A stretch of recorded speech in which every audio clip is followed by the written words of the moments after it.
unsa nga sanina.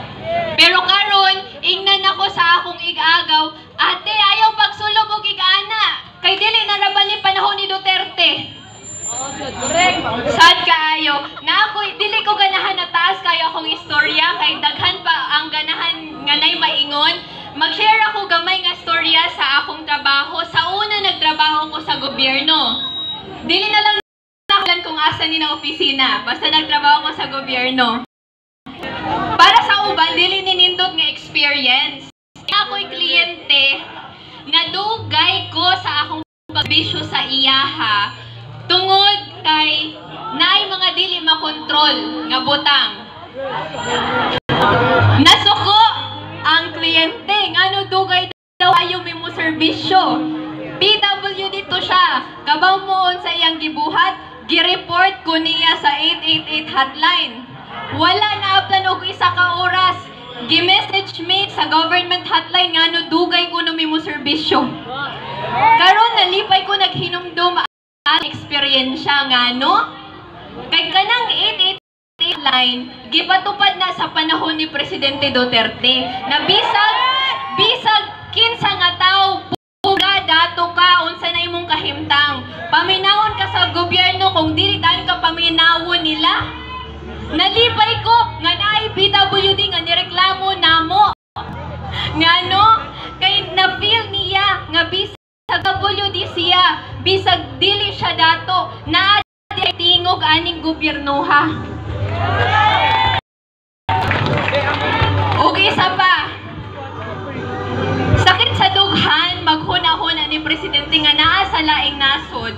Daghan kay tag nagreklamo online pero di nato siya mapauli. Pero siya sa una, isa ra siya katawo, kaya niya hadlokon ang gobyerno sa laing nasod para ipauli ang mga napreso nato na Pilipino.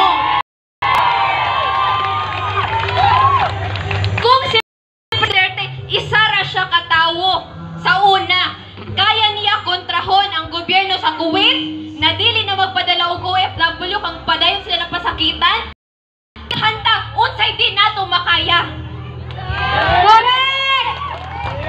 Unsay di sa kadaghan nato. Og isa pa, padayon ta nga nagampo sa Ginoo nga unta matandughan sa mga tao sa gobyerno, sa mga huwes, sa ICC. Correct! Paminawan nila nga dili ta nagrally kay mga fanatics ta ni Duterte. Correct! Tungod kay nagtuota nga gihimo niyang tanan para nato. Correct! Pero dili sapat nga sige ra tag-ampo. Matud pa nila nasa Diyos nasa tao ang gawa. Karon kabauta na dili ang Ginoo ang bahala nato. Kita maningkamot puta para ni Presidente Duterte. Dili na rin ako pataason. Binan lang kita mo sa giingon ni Mayor Baste Duterte sa Davao. Niingon siya, hurot na ang among pagkahadlok. Muato mi, daghan ta, di mo mahadlok kay para ni sa future sa atong mga anak, sa atong mga apo. Kung maabot ang panahon na maparyata sa Ukraine, mas lisod na ibalik sa normal ang tanan. Gamay